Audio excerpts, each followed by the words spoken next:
오늘은 첫 번째 시간이기 때문에 부흥이란 무엇인가에 대한 질문으로 오늘 말씀을 하겠습니다. 파도는 하나님이 일으키시는 것입니다. 부흥도 마찬가지예요. 부흥을 일으키시는 분은 하나님이시라는 것입니다. 결론부터 말씀드리자면 부흥이란 하나님의 신적인 방문을 통해서 좀 더 위대한 하나님의 나라에 나타나십니다. 부흥은 하나님이 이 땅 가운데 임재하시는 것부터 시작하는 거예요. 이게 부흥의 정의라는 것입니다. 부흥은 하나님의 나라이고 하나님의 기준인 줄 믿습니다. 하나님의 기준대로 서 있는 것이 부흥이라는 것이에요. 우리가 말씀을 받아들일 때 하늘의 문이 열리는 거예요. 죄가 끊어질 때 하늘의 문이 열리는 것입니다. 어둠의 권세가 더 이상 여러분 심령 가운데 왕도로 타지 않을 때 주의 영광이 부어지기 시작하는 것이에요. 아멘입니까? 이 시간 기도하자. 주님, 토마스에게 부으셨던 그 부흥의 영을 내 가운데 부어주시옵소서. 아버지의 영광을 부어주시옵소서. 나도 쓰임받게 하여 주시옵소서. 내가 리바이벌 선포가 되게 하여 주시옵소서. 부흥의 파도를 타게 하여 주시옵소서. 우리 시간 주의 이름 세번 부르고 기도합니다.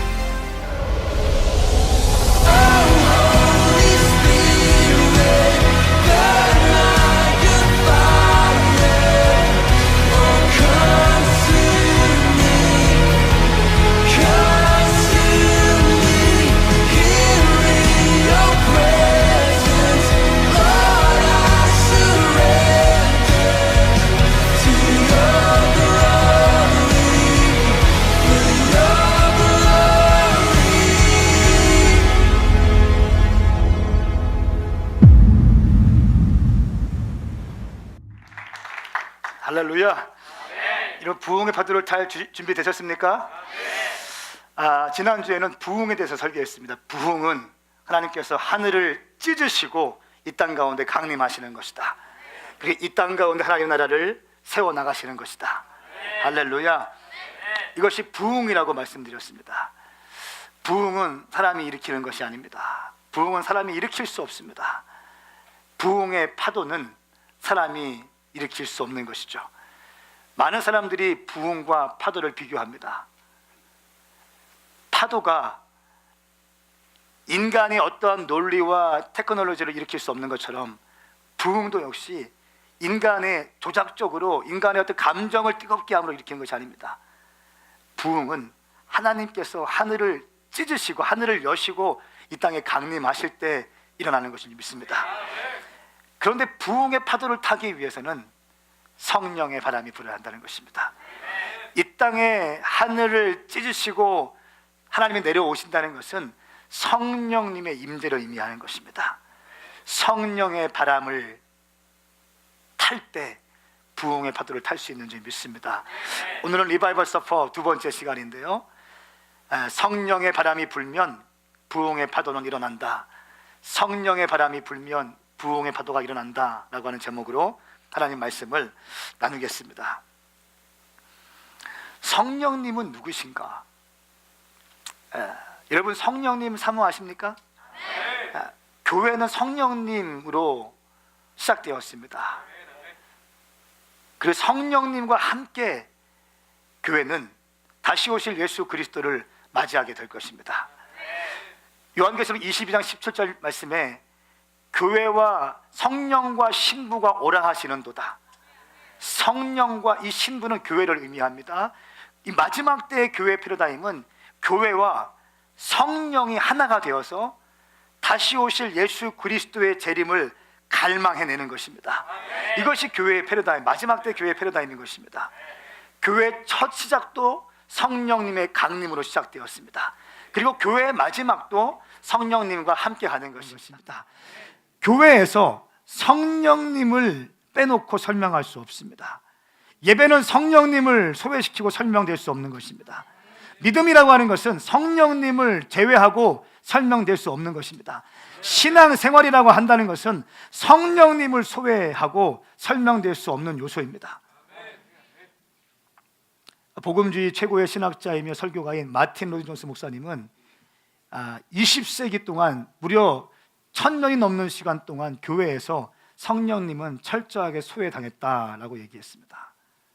오늘날도 마찬가지입니다. 성령님에 대해서 잘못 얘기하면 이단이라고 그럽니다. 뜨겁게 얘기하고 뜨겁게 기도하고 뜨겁게 주님을 찬양하고 그렇게 하면 감정만 뜨겁게 한다고 말합니다. 그러면서 어떻게 예배 시간에 경건하지 못하게 그렇게 예배하냐고 얘기합니다. 여러분, 주님을 만나면 뜨거워질 수밖에 없는 것입니다. 주님을 진짜 만나면 행복할 수밖에 없는 거예요. 예배 가운데 눈물이 쏟아지는 것입니다. 진짜 사랑하는 사람 만났는데 여러분 형식적으로 밥 먹습니까? 형식적으로 데이트합니까? 왔군. 밥 먹어. 로봇같이 이렇게 합니까? 그렇지 않아요.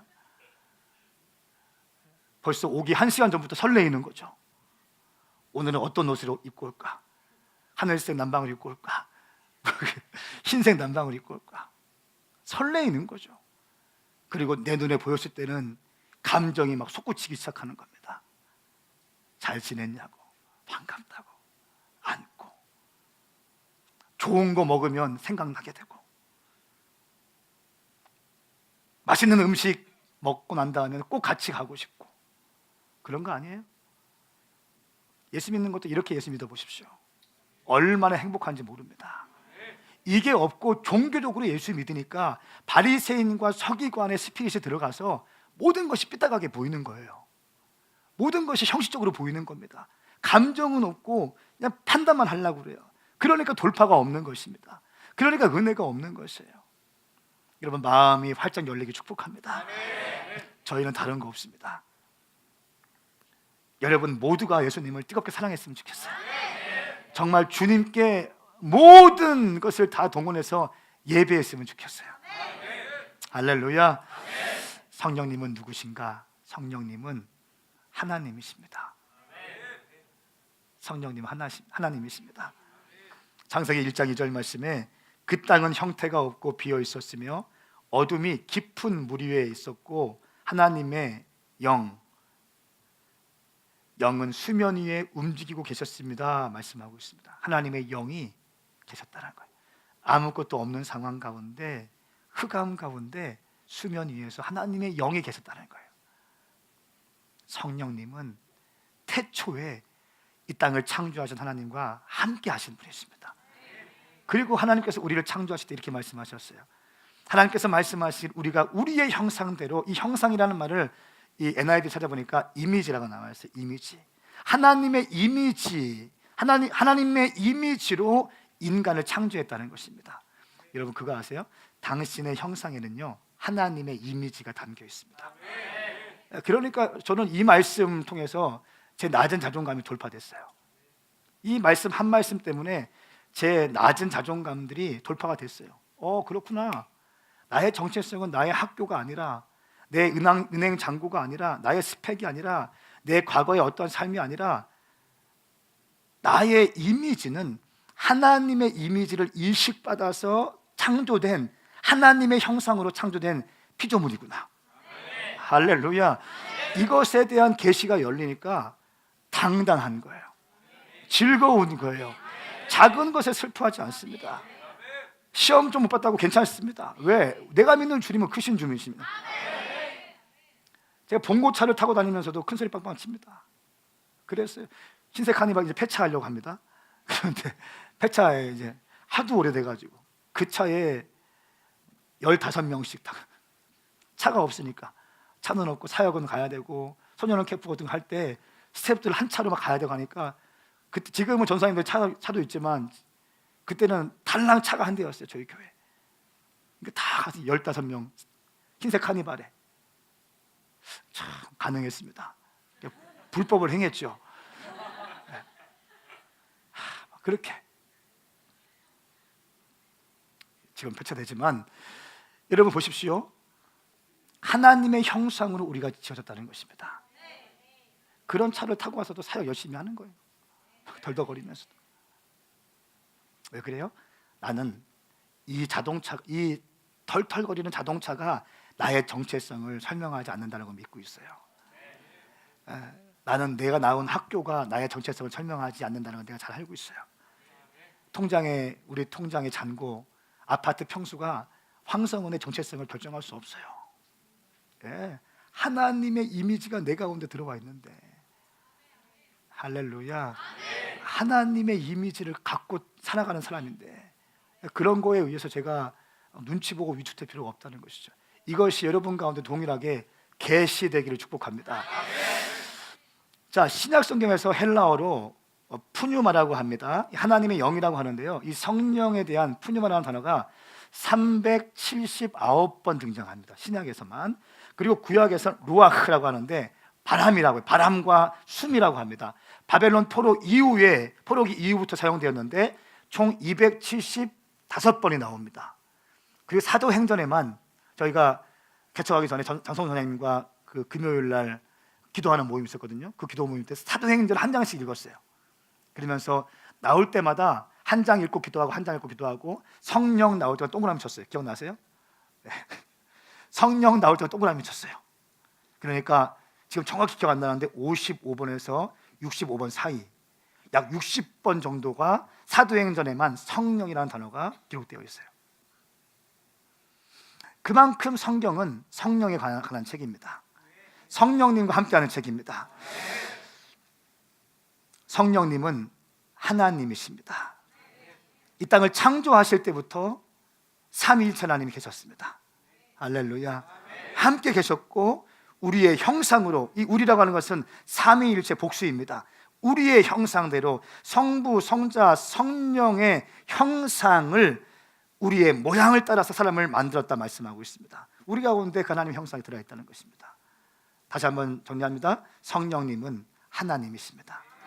두 번째로 성령님은 인격적인 분이십니다. 그분은 감정이 있는 분이세요. 성령을 무시하는 거 되게 싫어하세요. 절대로 용서받지 못하는 죄 가운데 성령 회방죄가 포함됩니다.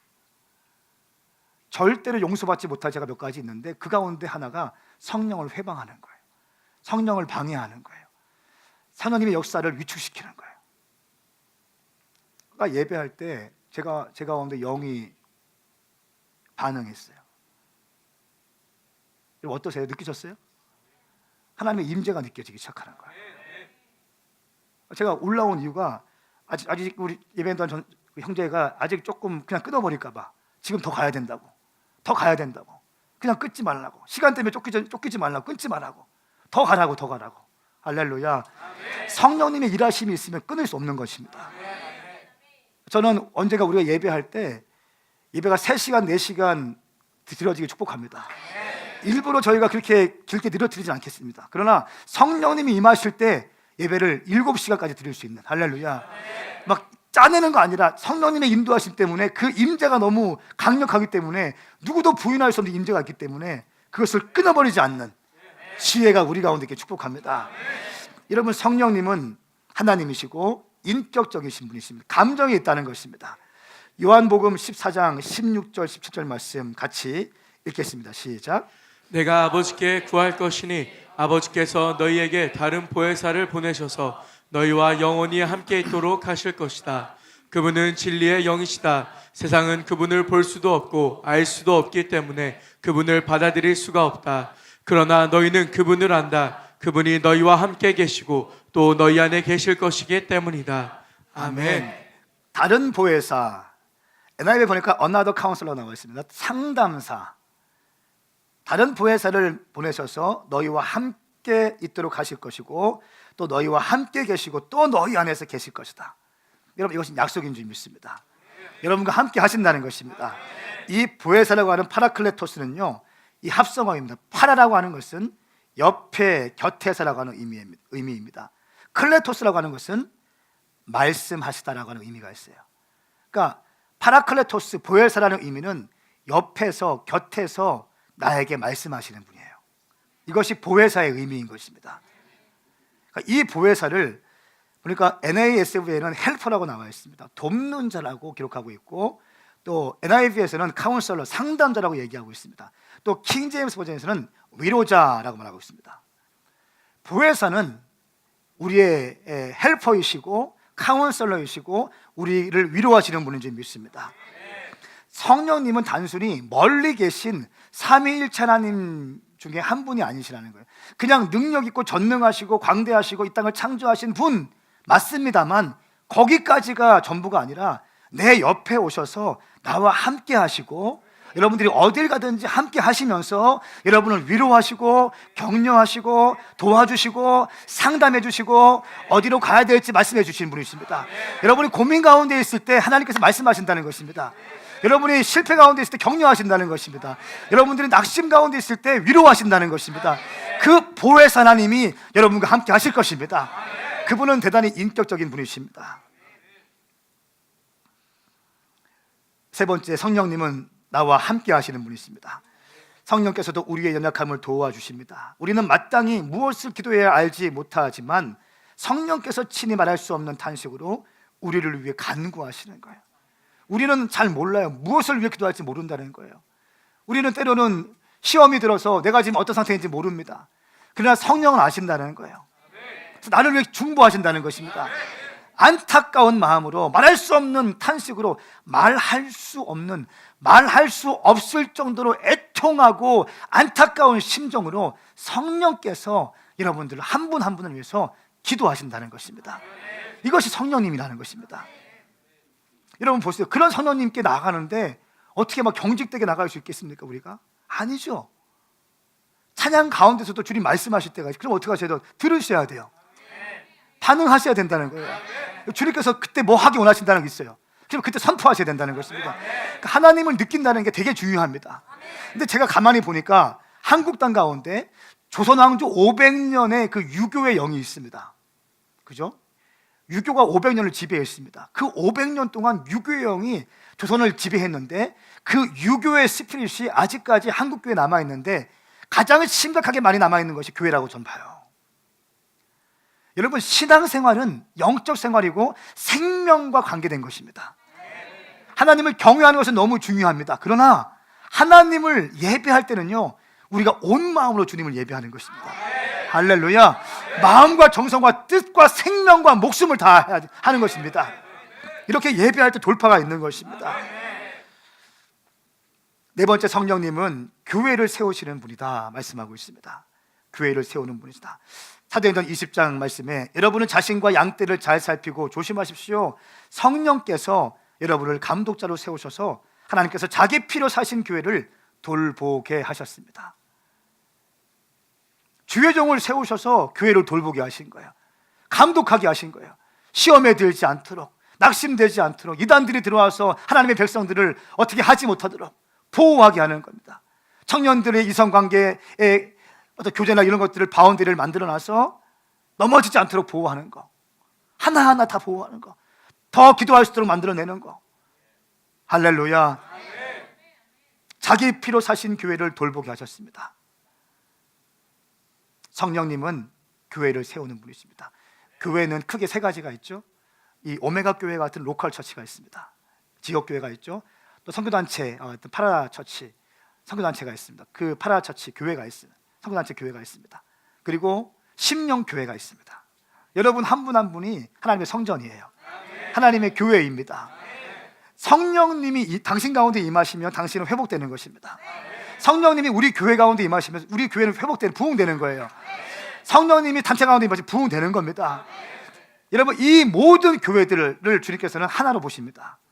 주님의 교회 하나로 보시는 거예요. 이 오메가 교회, 온누리 교회, 새로난 교회 각각의 로컬 처치를 담당하고 있지만 하나님의 입장에서 보면 다 하나의 교회예요. 전 우주적 교회인 줄 믿습니다.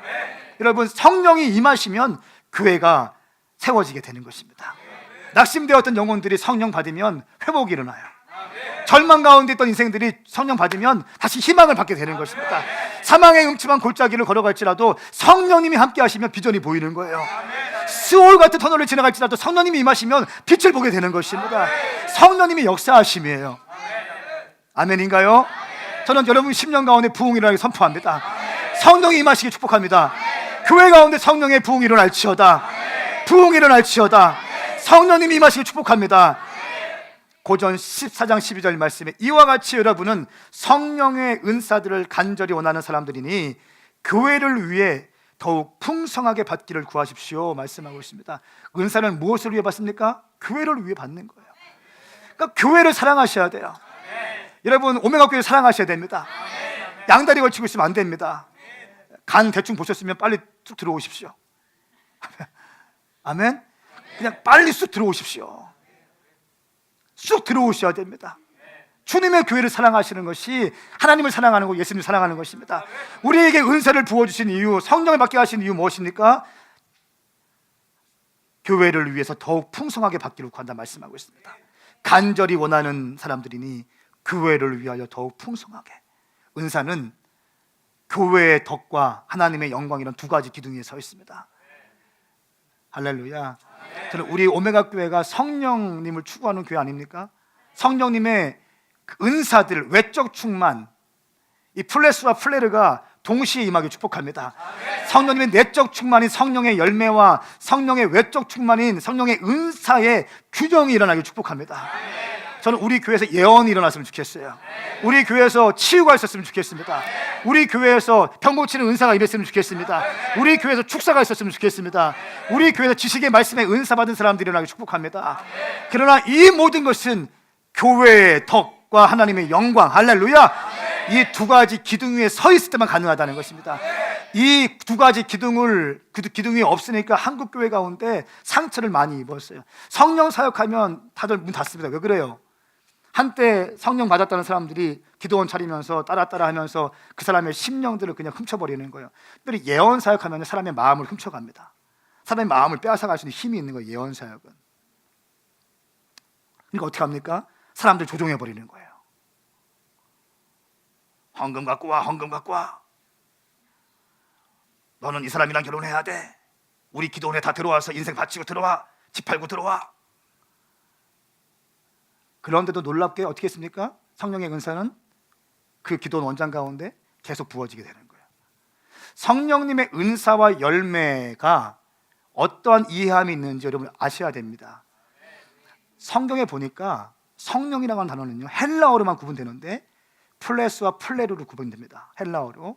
플레스는 성령님의 내적 충만이에요. 열매라는 것입니다. 그리고 플레르는 성령님의 외적 충만을 의미해 은사를 말합니다. 성경에서 볼 때, 말씀을 할 때 어떤 거는 성령의 내적 충만을 얘기할 때 성령이라고 한글 성경 써 있고, 어떤 거는 성령님의 외적 충만인 은사를 표현할 때 써 있다는 것이에요. 헬라어로만 그것이 구분되어 있다는 것입니다. 그렇기 때문에 성령의 은사가 아무리 임해도 성령의 내적 충만인 열매가 없는 사람이 있을 수 있다, 없다? 있다는 거예요. 있다는 거예요. 삶은 엉망인데 막 기도해가지고 불 받았어. 예언은 돼요. 그죠? 그러니까 문제가 일어나는 거예요. 아직 정화되지 않은 파이프라인을 통해서 그 생수가 흘러오기 때문에 더러운 꾸정물이 있고 녹물이 흘러와서 그 10년 가운데 들어가게 되니까 그 인생이 은사를 받으면, 예언을 받으면 행복하게 되고 즐거워야 되는데 눌리게 되는 거예요. 병을 고친 다음에도 인생이 마음껏 살 수 있도록 풀어다녀야 되는데 어떡합니까? 꽉 잡고 있는 겁니다. 이게 문제라는 거예요. 그러나 플레스와 플레르의 성령의 내적 충만과 외적 충만의 이해함이 있다면 이런 모든 것들이 돌파가 될 줄 믿습니다. 우리 교회는 성령의 외적 충만인 은사도 너무 사랑합니다. 아멘. 그러나 가장 중요한 것은 성령의 내적 충만인 줄 믿습니다. 할렐루야. 성령의 열매인 줄 믿습니다. 사랑이, 모든 것을 사랑으로 풀어내는 사랑, 기쁨이 넘쳐야 되는 희락. 성령 받았는데 얼굴 어두운 사람이 있어. 잘못 받은 거예요. 100%입니다. 100%예요. 그러니까 얼굴 기쁘셔야 돼. 항상 기쁘셔야 돼. 화평과 가는 곳마다 평화가 일어나는 거죠. 분쟁이 아니라, 분쟁이 아니라, 분파가 아니라 오래 참음과 자비와 양선, 착함과 또 뭐 있을까요? 충성스러움이죠. 반짝거리지 않는 거죠. 끝까지 간다는 거예요. 충성스러운 거. 그다음 뭡니까? 온유, 절제, 함부로 하지 않는 거죠. 막 은사 받았다고 일로 와 기도해, 머리 대, 막 이거 아니라는 거죠. 이런 사람 뭡니까? 미성숙한 은사자. 어떻게 됩니까? 훈련 더 받고 와야 돼요. 저는 이렇게, 당신 은사 받은 거 알겠는데 훈련 좀 받고 오십시오. 아직 당신이 은사 활용할 공간은 우리 교회에서는 없습니다. 저는 이렇게 얘기해요. 할렐루야. 은사 받은 거 알겠는데 아직 훈련이 덜 되었습니다. 훈련 되시고 오셔야 됩니다. 훈련 받으면, 훈련 받고 교회적인 DNA를 갖고 있으면 사용하도록 하겠습니다. 할렐루야. 그래야지 건강한 거예요. 그래야지. 훈련돼야죠. 요거에 대한 이해가 없으니까 목사님들께서 어떻게 하십니까? 성령 사역한다고 하면 이게 마음이 다치는 거예요. 방언한다고 예언한다고 하면 이게 무서운 거예요. 권사님들 더 기도 열심히 하고 막 방언 막 열리고 막 다 본다고 하고 그러니까 목사님도 못 보니까 이게 긴장되는 거예요. 그런 게 어디 있습니까? 성령의 사역은 교회의 덕과 하나님의 영광 두 가지 기둥 위에 서 있다는 걸 딱 알고 있으면 목회자, 사도적인 목회자 아래에서 은사가 펼쳐지는 거죠. 블레싱 할 때만 가능한 거죠. 어디 함부로 합니까? 있을 수가 없는 거죠. 아멘 합시다. 아멘인가요? 이렇게 갈 때 강건하게 갈 수 있는, 강력하게 갈 수 있는 것입니다. 저는 우리 교회 가운데 이런 놀라운 성령 사역들이 성경적으로 풀어지기 축복합니다. 왜냐하면 성경적인 은사 사역이 없으면요, 교회는 드라이해집니다. 그러면 결국 종교적으로 빠지게 되어 있습니다. 그러면 결국 제도와 형식만 남게 되는 것입니다. 성령님은 교회를 세우는 분이십니다. 그리고 오늘 또 샤워하는데, 아침에 샤워하는데 오늘 예배가 다를 거라는 마음을 주시더라고요. 예배가 다를 거다. 그리고 예배하는데 뭔가 시작되었다. 뭔가 좀 이렇게 주님이 기뻐하시는 느낌. 할렐루야. 뭔가 새로운 시즌이 열리는 느낌이 우리 가운데 있습니다. 저는 이광석 목사님의 그 설교를 통해서 새만금에 대한 포인트가 있습니다. 영적인 싸움은 반드시 전리품이 있다는 것입니다. 그 전리품을 위해 싸우는 건 아닙니다. 그러나 아버지의 영광을 위해서 싸워나갈 것입니다. 아멘인가요? 저는 이제, 그리고 마지막에 그러더라고요. 제 방에서 마지막 다 가진다면, 지금 목사님이랑 대화하는데 승용차에서 장갑차로 바뀌는 것이 보이는데 승용차에서 장갑차로 이 바뀌는 모드가 보인다는 거예요. 여러분, 전쟁 중에는 장갑차를 타야죠. 사역자들도. 그렇죠? 전쟁 끝나고 승용차 타야죠. 전쟁 끝나고 휴가 갈 때 타야지. 잘 전달이 됐는지 모르겠어요. 이게 무슨 의미인지 아시겠습니까? 이게 무슨 의미일 것 같아요? 각오하셔야 됩니다. 주저주저하지 말라는, 주저주저. 지금까지 단순하게 믿음으로 선포하고 돌파했던 것으로 교회가 여기까지 왔는데 주저. 근데 교회가 조금 새로우신 분들이 많다 보니까 걱정이 되는 거예요. 이분들이 잘 될 수 있을까? 이런 마음도 생기기 시작하는 겁니다. 자, 우리가 두 번째입니다. 성령 충만해야 되는 이유가 있습니다. 첫 번째는, 여러분 인생 가운데 성령 충만해야 되는 이유는 지혜가 필요하기 때문입니다. 사도행전 6장 3절 말씀 같이 읽습니다. 시작. 형제들이여, 여러분 가운데 성령과 지혜가 충만하다고 알려진 사람 7명을 뽑으십시오. 그러면 이 임무는 그들에게 맡기고. 아멘. 성령과 지혜가 충만하다고 알려진 사람입니다. 주의 일을 할 때는 돈 많은 사람 뽑는 거 아닙니다. 어떤 유명한 직장에 있는 사람 뽑는 거 아닙니다. 어떠한 정치인들 뽑는 거 아닙니다. 주의 일할 때, 교회에서 일할 때는요, 성령과 지혜가 충만한 사람이에요. 그런 사람들이 리더십으로 올라와야 한다는 것입니다. 성령과 지혜가 충만하다고 알려진 사람을 뽑아라. 이사야 11장 2절 말씀에, 그리고 여호와의 영이 그에게 머물 것이다. 곧 지혜와 통찰의 영이다. 할렐루야. 성령이 임하시면 지혜와 통찰이 임한다는 것입니다. 여러분 가운데 지혜와 통찰이 임하길 축복합니다. 모략과 용기의 영이 임한다는 것입니다. 모략과 용기, 전술을 볼 수 있고 큰 그림을 볼 수 있는 거예요. 요거만 보는 것이 아니라 큰 그림을 보는 것입니다. 바둑을 둘 때 그냥 요거만 보는 것이 아니라 수를 크게 둔다는 것입니다. 아멘. 모략이 있다는 것입니다. 용기가 있다는 것입니다. 그리고 지식과 여호와를 경외하는 영이, 성령이 임하시면 부어진다는 것입니다. 여러분, 이 땅에 많은 사람들이 잘못된 결정으로 너무 힘들어합니다. 잘못된 만남으로, 잘못된 선택으로 너무 힘들어합니다. 왜 그럴까요? 지혜가 없기 때문에 그런 것입니다. 순간적인 감정 때문에 그냥 탑석 물어버립니다. 그거 아닙니다. 지혜 있게 잡으셔야 됩니다. 분별하시길 축복합니다. 그래야 인생이 꼬이지 않습니다. 내가 내 인생에 그 사람을 만나지 않았더라면 하면서 후회할 일을 만들지 마십시오. 내 인생 가운데 그 일이 없었더라면 하면서 후회할 일들을 만들지 마십시오. 두 번째는 우리 인생 가운데 믿음이 필요하기 때문입니다. 사도행전 6장 5절 말씀에 그들은 믿음과 성령이 충만한 사람 스데반과 빌립과 브루고로와 니가노르와 디몬 바메나 유대교로 개종한 안디옥 사람 니골라를 뽑았습니다 말씀하고 있어요. 믿음과 성령이 충만한 사람. 믿음은 언제 강해지는가? 성령이 임하시면 강해지는 것입니다. 할렐루야. 여러분, 요즘에는 부부를 믿지 못하는 시대가 되었습니다. 남편을 믿지 못해요. 아내를 믿지 못해요. 부모님을 믿지 못해요. 딸을 믿지 못해요. 아들을 믿지 못합니다. 교회를 믿지 못해요. 성도를 믿지 못합니다. 온통 불신의 영을 심어줬어요. 어둠의 영들이 다 마음이 다 혼자 있게 만들어버리는, 신뢰하지 못하게 만들어버리는 것입니다. 아무도 믿지 못합니다. 의심의 눈초리로 합니다. 의심의 눈초리로. 부부지간에도 의심하기 시작합니다.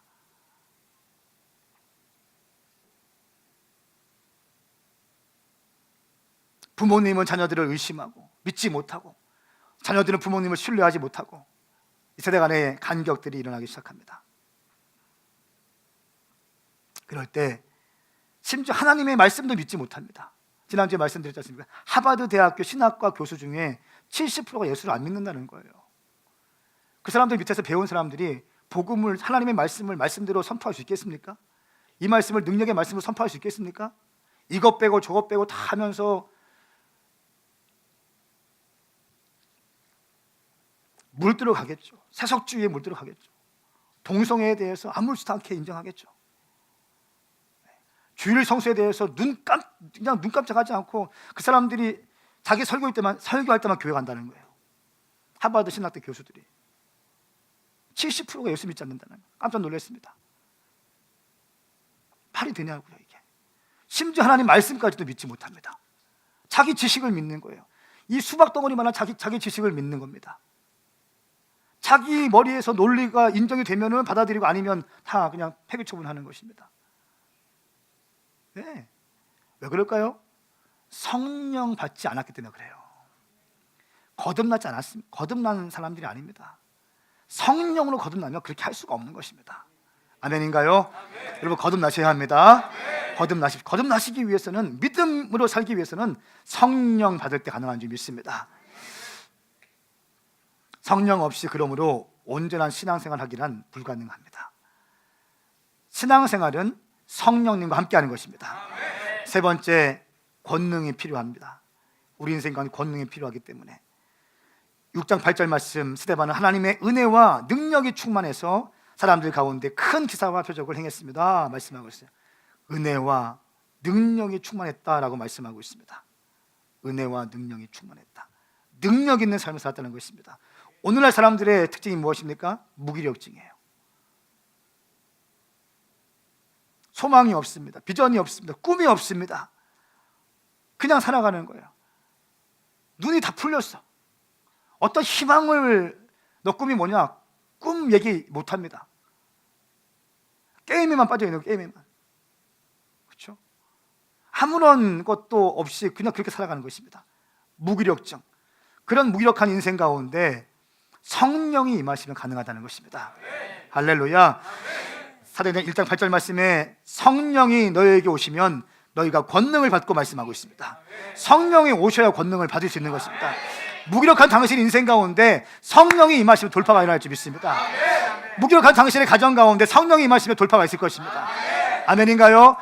깨어진 가정 가운데, 깨어진 인생 가운데, 부서진 인생 가운데, 상처 가운데 있는 인생 가운데 성령이 임하시면 다시 회복이 있을 줄 믿습니다. 그 권능을 받기 위해서 성령님이 함께 하신다는 것입니다. 성령님은 또한 부흥을 일으키시는 분이십니다. 마른 뼈와 같은 인생들에게 생기가 불어오자 마른 뼈가 큰 군대가 되는 것입니다. 여러분, 성령님을 사모하십시오. 성령님과 함께 하셔야 됩니다. 우리 안에 성령님에 대한 절박한 마음이 없는 것이 타락입니다. 타락은 다른 것이 아닙니다. 내 안에 내가 예수를 믿고 있는다고 하면서도 성령님에 대한 절박한 마음이 없다면 당신은 타락되어지고 있는 것입니다. 우리 안에 성령님에 대한 갈망함이 없다는 것은 우리의 신앙생활이 병들어가고 있다는 것을 의미합니다. 아멘. 그러므로 성령님을 사모하셔야 돼요. 내 힘으로 할 수 있다는 것을 내려놓으셔야 됩니다. 할렐루야. 그걸 내려놓으셔야 됩니다. 주님께 의지하셔야 됩니다. 성령님을 사모하셔야 됩니다. 성령의 바람이 불어야 부흥의 파도가 일어나는 것입니다. 부흥의 파도는 우리가 할 수 있는 것이 아닙니다. 성령의 바람을 탈 때만이 부흥의 파도를 볼 수 있는 것입니다. 아멘인가요? 리바이벌 서브 두 번째 제가 소개할 선교사는 쇼우드 홀 선교사입니다. 이 선교사 가정은 아버지와 어머니가 한국에 와서 선교사를 보냈고, 또 아들이 와서 선교사 사역을 합니다. 총 4명이 보니까 70 몇 년 동안을, 거의 76년 2대에 걸쳐서 조선 땅을 위해서 전생애와 목숨을 바친 그들은 76년, 73년 동안이나 조선 땅을 위해서 헌신하게 됩니다. 어마어마한 시간입니다. 이 선교사들이 와서 뭐 했습니까? 병원을 세웠어요. 여성 병원을 세웠습니다. 결핵 퇴치 운동을 벌였습니다. 그리고 또 병원을 짓고, 또 학교를 짓고, 아버지가 죽어도 아들이 와서 또 학교를 짓고, 이들의 그 묘비가 양화진에 묻혀 있는데 이렇게 묘비에 써 있다고 합니다. 우리는 살아도 주를 위해 살고 죽어도 주를 위해 죽습니다. 그러므로 죽든지 살든지 우리는 주의 것입니다. 라고 하면서 전 인생을 주님께 그냥 다 드립니다. 어떻게 왔을까요, 사람들이? 성령님의 바람을 타고 왔죠. 자기가 오고 싶어 왔을까요? 아니에요. 성령의 바람이 떠미니까 오게 되는 거예요. 제가 요즘에 스데반에 대해서 좀 묵상하고 있습니다. 스데반에 대해서 묵상하고 있는데, 스데반이 순교하죠. 그리고 성령과 지혜가 충만하고, 성령과 믿음이 충만하고, 은혜와 능력이 충만하고, 지혜와 성령이 충만하다. 사도행전 6장에만 4번에 걸쳐서 성령과 지혜, 믿음과 성령, 은혜와 능력, 지혜와 성령이라는 단어가 함께 쌍으로 나옵니다. 스데반을 표현하는 단어였습니다. 그리고 스데반이 복음을 증거합니다. 많은 사람들이 돌을 던집니다. 스데반이 순교할 때, 여러분 잘 아시겠지만 이번 새벽 예배도 똑같은 설교했습니다. 당시에 신약 시대에 누군가를 돌로 칠 때에는 깊은 구덩이를 팝니다. 구덩이를 파서 거기에 사람을 밀어넣고 돌을 던지거나 성이나 절벽에서 그 사람을 밀어뜨립니다. 그리고 돌을 던지는 거예요. 그러니까 이 스데반이 돌을 맞을 때에는 온 몸이 피투성이가 된 거예요. 얼굴이 깨지고 눈이 튀어나오고 머리가 깨지고 이 관절과 마디가 다 꺾이게 되는 것입니다. 돌로 찍어버리고, 그래서 온 몸이 피투성이가 됩니다. 그런데 스데반을 가만히 보니까 7장 말씀에 순교하는 장면을 가만히 봤어요. 그러니까 스데반이 어떻게 했어요? 마지막 순교하기 1, 2분 전에 60절 말씀 보니까, 그리고 나서 스데반은 무릎을 꿇고 큰 소리로 주여 이 죄를 저 사람들에게 돌리지 마소서라고 외쳤습니다. 그리고 이 말을 끝난 후에 그는 잠들었습니다. 이렇게 말씀하고 있어요. 이 말을 끝낸 후에. 자, 보세요. 온 몸이 만신창이가 되었고 피투성이가 되었어요. 깨졌습니다. 모든 몸이 골절이 되었습니다. 그리고 죽어가기 1, 2분 전이에요. 그때 스데반이 한 행동을 보십시오. 무엇이었습니까? 자기가 할 수 있는 모든 에너지를 다 끌어모읍니다. 할 수 있는 모든 힘을 다 모아서 그 만신창이가 되고 피범벅이 되고 골절되고 다 부러진 그 육신을 가지고 어떻게 합니까? 마지막 이 땅에서 주님에 대한 신앙 고백적 행동을 합니다. 그것이 무엇이었어요? 무릎을 꿇는 거예요. 이 무릎을 쉽게 꿇는 것이 아니에요. 지금은 쉽게 꿇지만 죽어가기 1분, 2분 전에 무릎을 꿇어내는 겁니다. 만신창이가 되어서 피범벅이 되어서 머리가 다 깨진 상태에서 무릎을 꿇게 되는 것입니다. 그리고 주님께 기도하고 큰 소리로 주님께 기도하고 주님께 주님 품에 안기게 되는 것입니다. 이 스데반의 믿음 어떻게 가능했을까요? 이 사람의 기질이 강해서 그럴까요? 용감해서 그럴까요? 원래 몸이 좋았을까요? 원래 아픔을 잘 참았을까요? 그렇지 않아요. 우리와 똑같은 사람이었을 거예요.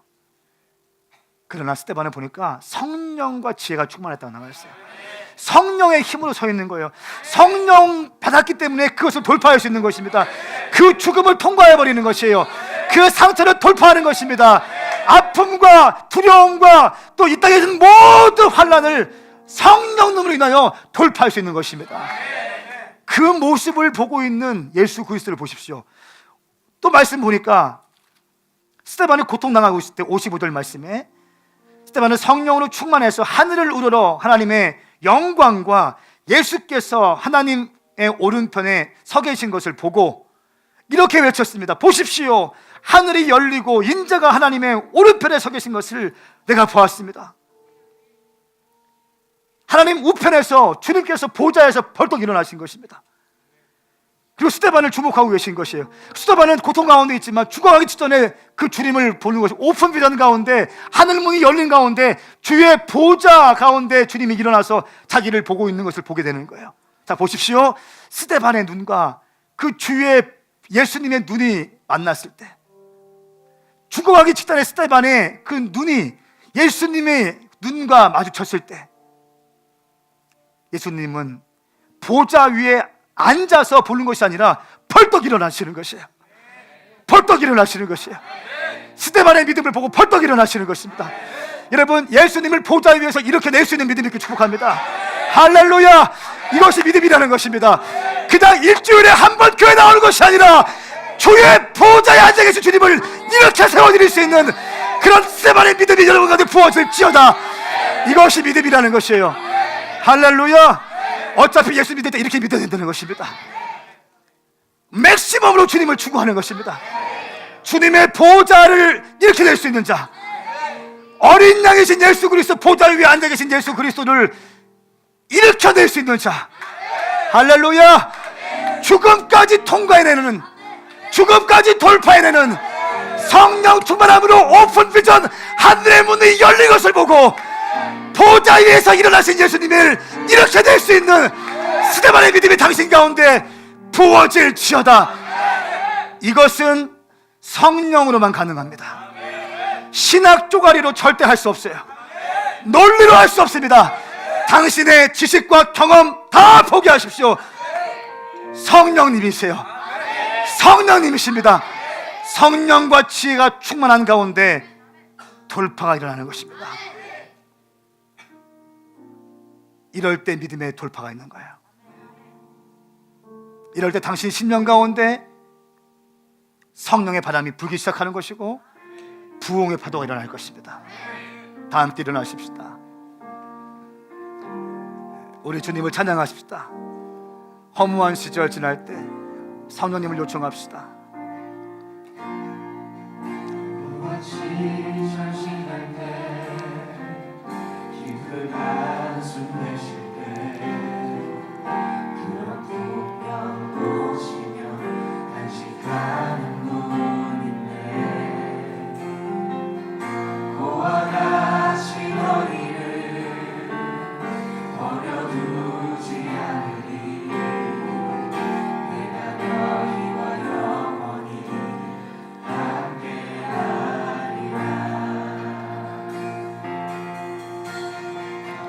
손이 다가진 자, 자유함이 없는 자, 피난처가 되시는 성령이 계시네. 주의 영이 계신 곳에 참 자유가 있다. 우리 성령님을 사모합시다.